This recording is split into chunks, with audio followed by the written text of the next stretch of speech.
In this video, I'm going to be talking about the difference between hitting your irons and hitting your driver. There are a couple of changes that you need to make when changing between the clubs that people often get wrong. So let's start with the iron and then move on to the driver afterwards. So the big difference between hitting driver and hitting irons is your angle of attack. With an iron, we're trying to hit down on the ball a lot more than we are with the driver. We can talk more about the driver later.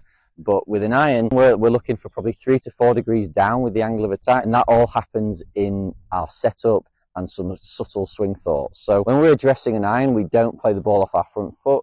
We want to play the ball somewhere between the middle to maybe one club head in from the left heel.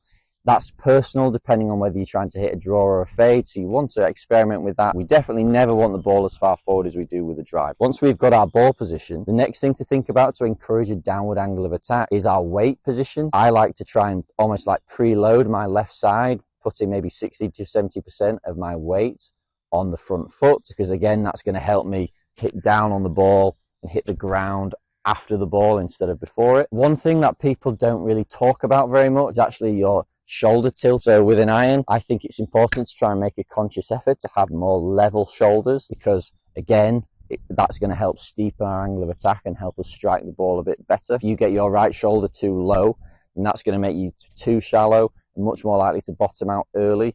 So I like to try and get the ball in the right place, move my weight slightly forwards, level my shoulders a little bit. Straight away is sort of presetting a downward angle of attack. The shoulder tilt is definitely something that's going to be different with driver. But with the iron, we're going to be left shoulder down, weight slightly forwards, and ball slightly further back. And then we've preset that angle of attack, and we're going to be able to take some nice divots.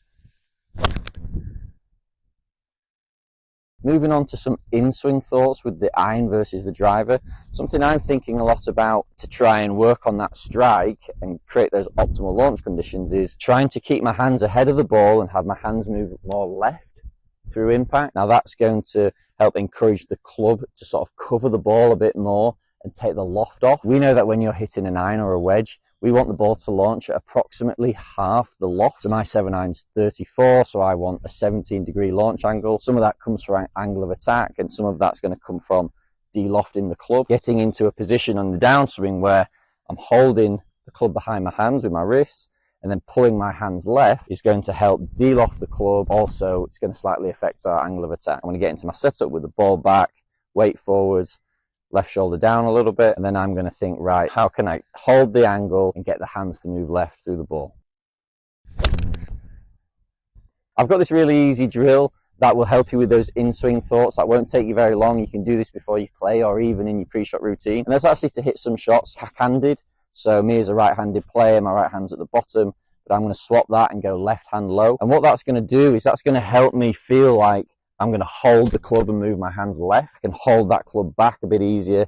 I have to get my hands left in order to strike the ground. And just by doing this, I get quite a good feeling for club covering the ball and then de-lofting, exiting left. So I only need to do that a couple of times in my practice swing to then get a good feel, then put my hands back the right way around and just try and replicate that feeling. So handling the driver is totally different to an iron. With an iron, like we've just discussed, we want the club moving down, we're de-lofting the club, but that's going to give us a strike and also give us the spin to help the ball stop. Where with driver, what we're trying to do is actually add loft in the swing and hit up on the ball to take the spin off. So we're going to try and launch this as high as possible with as little as possible spin, because that's going to give us optimal distance. We have to remember that the driver we're trying to hit as far as possible, but an iron, we're trying to hit a very specific distance. So these are two very different clubs, which is why the technique is so different. In address, what we're going to do is we're going to play the ball right off our front foot. Again, this can vary slightly depending on whether you're trying to hit a draw or a fade. A draw, you might want to hit maybe a ball further back, and a fade might be a ball further forwards. But we definitely want it somewhere in the region of that left foot. What that does is that helps us get into a setup position where we can lower our right shoulder. Very different to what we're doing with the iron. We're going to drop the trail shoulder, which is going to help us bottom out early and then swing up through the shot. Now, because the ball's on a tee, it doesn't actually matter that we bottom out early, because we're not going to hit the ground. What we are going to do is we're going to come close to the ground, but then the club should actually be then moving up through the ball, which is going to give us that high launch, low spin. One of the similarities with the driver and the iron is probably our weight position. Now, I still like to feel like I've moved my weight forwards to like 60% on my left foot, but I don't do that by just moving my entire body forwards. That would upset the angle of attack that we're trying to achieve. So I'm just going to shift my hips forward and still make sure that I'm lowering that right shoulder. And from here, we've got ourselves set up in a base where if we can now turn in our angles, we're going to create that upwards angle of attack and hit the ball high with low spin. One of the little secrets I've got for people who are trying to hit up on the ball more or take the spin off the drives is actually tee the ball up as high as possible.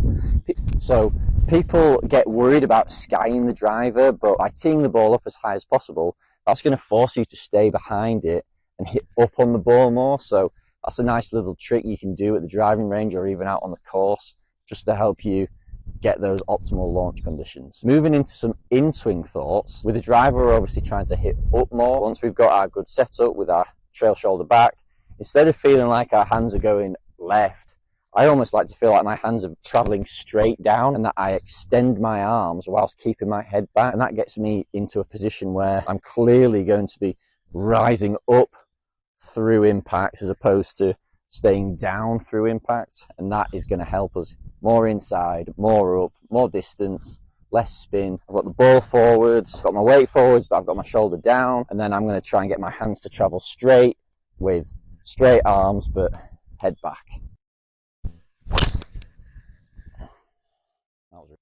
So the drill I like to give players for working on their angle of attack and working on that driver swing is actually to tee the ball up and then put another tee in the ground just ahead of the tee with the ball on. And what you're going to try and do is hit the ball without disturbing that second tee. So to do that, you can't be moving down, otherwise you'll knock both tees out the ground. You're going to stay back, hit up on the ball, clip the ball off the first tee and then avoid the second tee. So good ball position, hips forward but head back, straight arms into that extended position. So hopefully that's helped and you now understand the differences between the driver and the iron. They are two very different swings, and if anyone tells you that they're not, they're wrong. If you do like the video, then please like, subscribe and leave me a comment. I do now have a library of videos building up where we're talking about different techniques for different shots and different clubs. So if you want to have a look, go on my profile, have a look at the other videos, and yeah, you might be able to learn something there too.